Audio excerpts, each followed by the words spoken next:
Monsters, titans, creatures from the deep, or from on high. Monster movies and creature features have always been a staple in the history of Hollywood, but two in particular are easily the most iconic. In 1933, King Kong leaped onto the big screen through the amazing stop-motion work by Willis O'Brien. It told the timeless tale of Beauty and the Beast, culminating in perhaps one of the most celebrated movie endings of all time, as King Kong climbs the Empire State Building until his death. Since then, Kong has enjoyed a much celebrated legacy throughout the filmmaking world. He's had some certain highlights, and some moments he'd rather forget. But for a while, it seemed like the King of the Apes would reign supreme. And then in 1954, everything changed.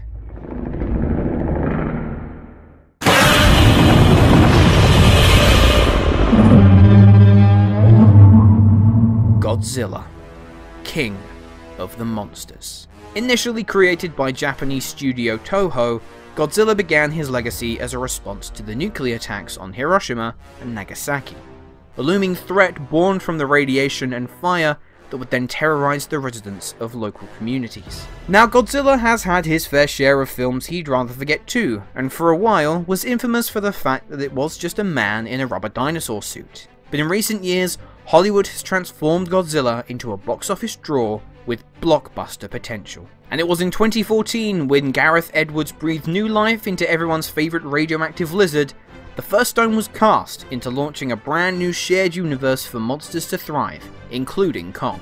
So now, with the fight of the century available to watch worldwide with Godzilla vs Kong, I'm going to take you on a countdown of the entire MonsterVerse.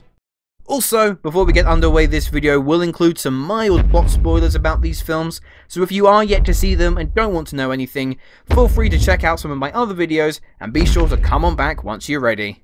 And so, missing out on the top 3 and coming in at number 4 is a film that showed off the King of the Apes like we'd never seen him before.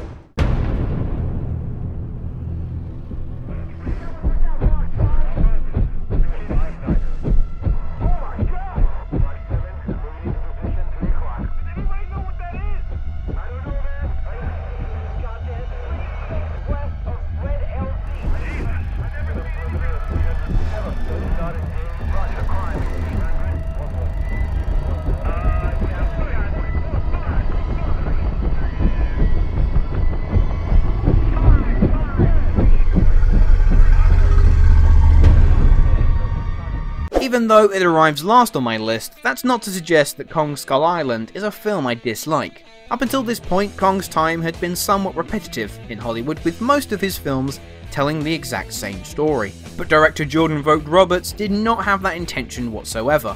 This film was focused on transforming Kong from a tragic character to a bona fide action star.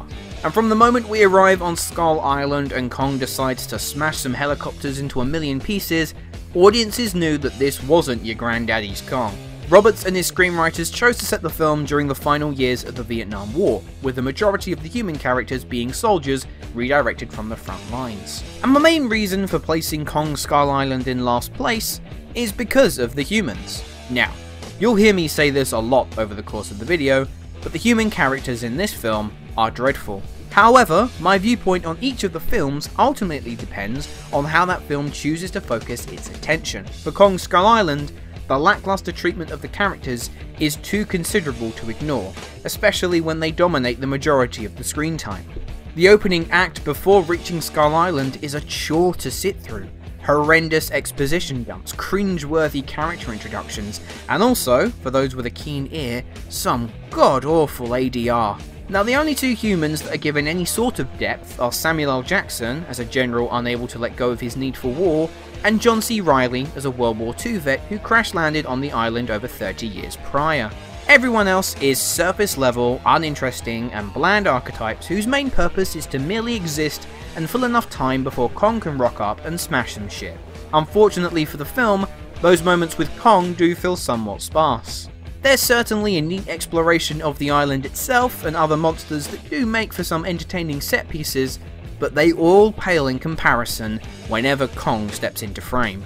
The way in which Roberts and his cinematographer Seamus McGarvey chose to shoot Kong adds this unbelievable cinematic edge. There are some truly outstanding visuals in this film, and the inclusion of the Vietnam setting adds to the overall atmosphere. At the end of the day, if you just want to watch Kong beat the crap out of other monsters, there's plenty to like. But the presence of the poorly written humans in this film is too large to just ignore.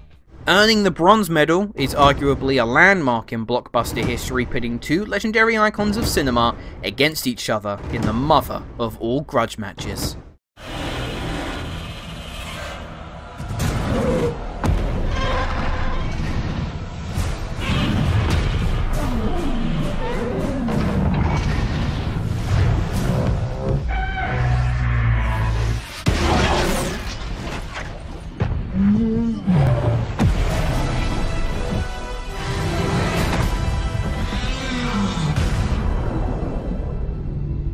In my review for Godzilla vs. Kong, I compared it to a concert where your favourite band is playing, but before they come out on stage, you have to sit through the warm-up act, whom you've never heard of, are out of tune, and more than outstay their welcome.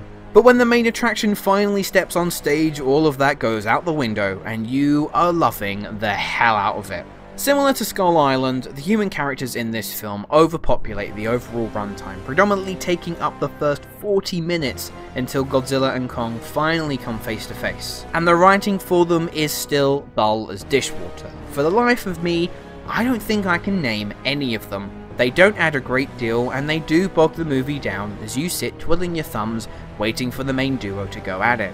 But when they do, sweet baby Jesus. As a 23-year-old man-child who has longed to see Godzilla and Kong beating the ever-living shit out of each other and it not be played for laughs, it is insane how immensely satisfying these confrontations are. Director Adam Wingard is like a kid in a toy store smashing his action figures together but still managing to shoot the action coherently. These fights are the definition of blockbuster entertainment, and considering it kind of is the big return of big budget movies after so many being delayed over the past year, there isn't a better way to celebrate. And it caps everything off with a third act that is so stupidly exciting to watch that the fact that you had to wade through about an hour of bland human drama seems somewhat inconsequential. Was this the movie that Godzilla and Kong fans are after?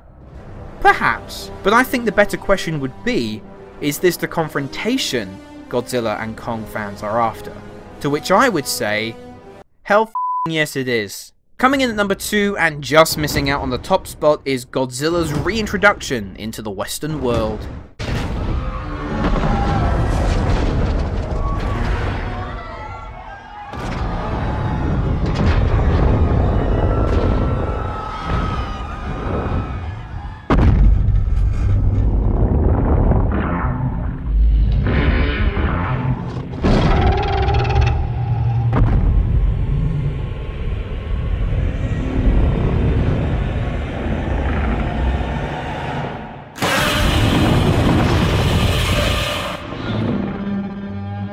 Gareth Edwards had a very difficult job. The last time Godzilla appeared in a Hollywood blockbuster, he was in the hands of Roland Emmerich, who pretty much universally shat the bed with his take on the monster. Edwards made the bold decision to really strip back much of the typical blockbuster sensibilities and behave more like his previous film, Monsters, a low-budget monster movie primarily focused on the relationship of its main human leads, and somewhat controversially, Edwards took on the same approach. In a 2-hour movie, Godzilla gets a whopping 11 minutes of screen time, and admittedly, that is disappointing, and garnered a fair bit of criticism from fans and critics alike, myself included.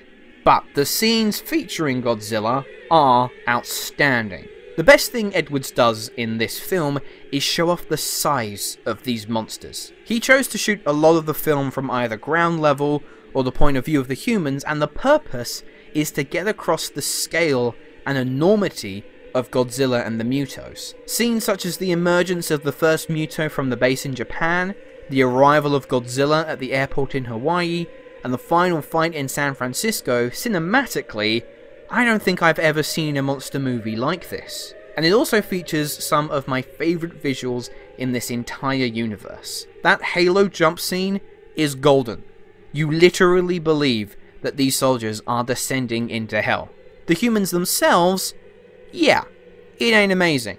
Bryan Cranston is the best character and seems to get a really interesting role to divulge into, and then he gets killed about a third into the film. Then Edwards leaves us in the hands of Aaron Taylor-Johnson's bomb defusal expert, who just isn't anywhere near as interesting as his dad. But he is serviceable to get from point to point. Ken Watanabe shows up as Dr. Serizawa, harkening back to the character of the same name from the '54 original, but also is there to spout that one iconic line. Let them fight. The 2014 Godzilla may definitely be lacking in some crucial areas, but Edwards really shines as a filmmaker in this, and come the final act, seeing those blue fins gradually light up and Godzilla blast his atomic breath down the throat of the Muto, I double dare you not to cheer like a kid at Christmas. And so, landing in the top spot at number 1 is a film that is the literal definition of big, dumb fun.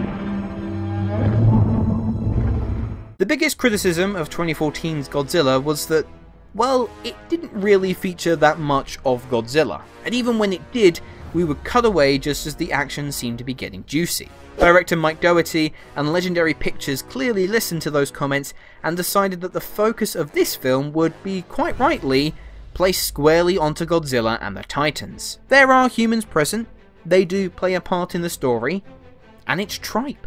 Kyle Chandler is pretty much the only decent character as the all-round hero type, but Vera Farmiga, Charles Dance, Millie Bobby Brown could not give a shit, and clearly neither does the movie. Thankfully though, Dougherty knows how little you care about the humans, and therefore keeps their overall involvement brief and unintrusive. They are there simply to keep it moving, whilst Godzilla, King Ghidorah, Rodan and Mothra are well and truly the stars of this show. So casting the humans to one side because you really don't need to worry about it, how is the Titan action? Fan-tastic. Godzilla is king, reigning supreme, showing off how epic and badass he can be. His showdowns with Ghidorah are totally reminiscent of goofy Saturday morning cartoons. When he shows up to the final battle with a freaking military escort behind him, I mean, come on! Aerial combat sequences with Rodan are as thrilling as they should be. Mothra is beautifully handled. Everything about it screams spectacle, from the visual effects, the gleefully crazy fights, and a damn good score by Bear McCreary that sprinkles in Godzilla's original theme to brilliant effect. The whole damn film is utterly ridiculous. But when there are so many films trying to be big, stupid fun, this actually succeeds. At the end of the day, most people go into a Godzilla film after endless chaos and carnage, and to that, I say, watch Godzilla, King of the Monsters. And so there we are, my ranking for all 4 films within the MonsterVerse, and Godzilla, King of the Monsters quite aptly stands as champion. But those are just my thoughts, I want to know yours, so leave your own rankings down in the comments below. And as always, thank you all so much for watching. I hope you have enjoyed this video, and I will see you in the next one. Hello, thank you so much for watching. I hope you enjoyed the video. If you have, make sure to click that like button, and if you aren't already, click that subscribe button too.